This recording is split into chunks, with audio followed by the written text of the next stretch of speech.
There's a great artist called Tim Shaw. His work is well worth checking out. It's powerful stuff, very shocking but emotional, and I hope makes you think. I mentioned to my mother that I was going to become a sculptor, and she actually cried because she didn't know how I would exist. I was going to carry on, it was going to be a hard and precarious life. And, growing up in Northern Ireland at that time, announcing you were going to be an artist or a sculptor, whatever, it didn't go down the easiest way. For much of my secondary school education, I was a disruptor, and I think it became more so as I got older. And this wonderful art teacher sat down with me one day and said, "I would like you to work with some clay." And I immediately thought, great, here's another type of material that I can use to fire around the room and disrupt, a new medium for disruption. And I asked him, "Well, what do you want me to make?" And he said, "Why don't you make a head or some hands or feet?" The art teacher was very pleased with what I was doing and very supportive. And I think this just gave me a much more of a reason for life. Much of the work you may describe as being dark, the theme of ritual, that reoccurs. Death and resurrection, quite a lot of violence, war and conflict, and an element of magic as well. Looking back, obviously everything comes from your beginning. But it wasn't until the war in Iraq that I really needed to work about that. It was important.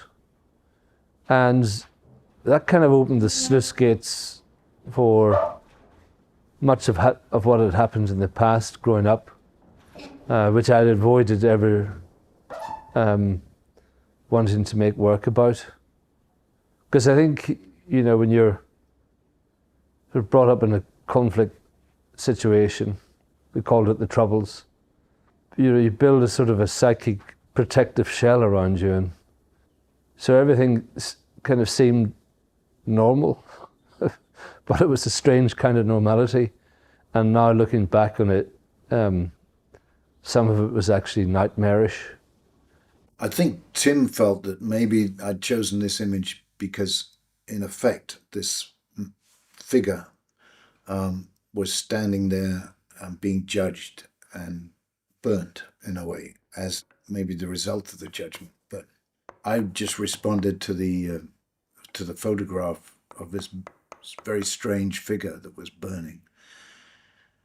I think rituals are fascinating. They tell us a lot about ourselves. And this particular image has a strange story attached to it. The image that was chosen for the track entitled "The Court" it's a photographic image that was taken during the burning of a piece called "Lifting the Curse." The piece was created as a response to a curse that was issued. Gilbert and George had cursed the Royal Academy and all of its members. It's kind of funny on the surface of it. It's outrageously, you can say that it has humour. On another level, it kind of stuck in my mind, and I thought, well, I'm a member of the Royal Academy. I've just been cursed. I kind of knew what I was going to do. I was going to make this figure. At that time, I was working on a project, which I'm still working on, to do with Irish mumming. I kind of see it as rituals and rhymes that are carried out in order to clear the way for better times ahead, or the good ahead.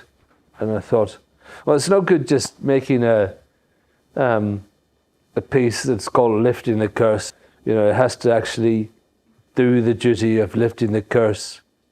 I made some inquiries, and as a result got in touch with a shamanic practitioner and another person who deals in the esoteric.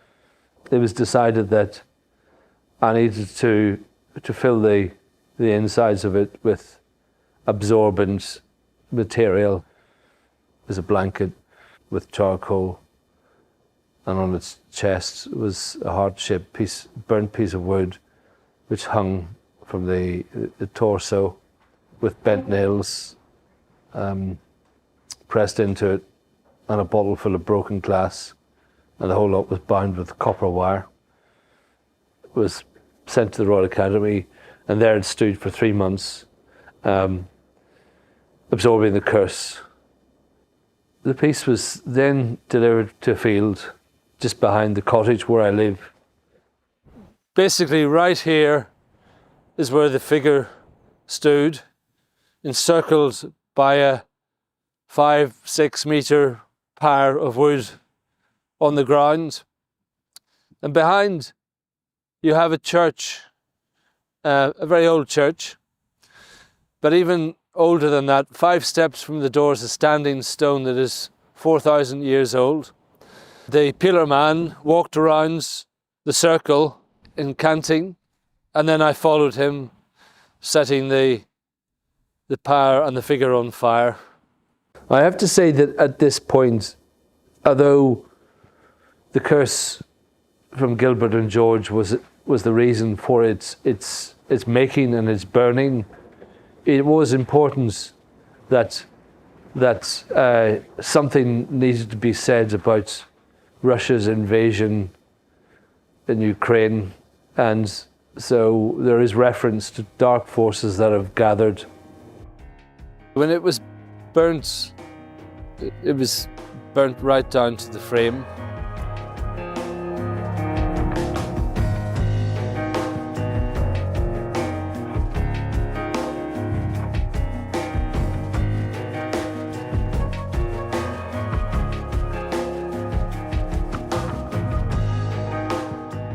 The procession came down here.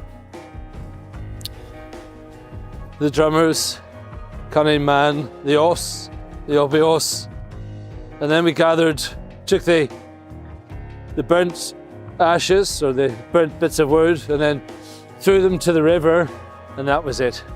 We'd done our business, and the curse had been transformed into something positive.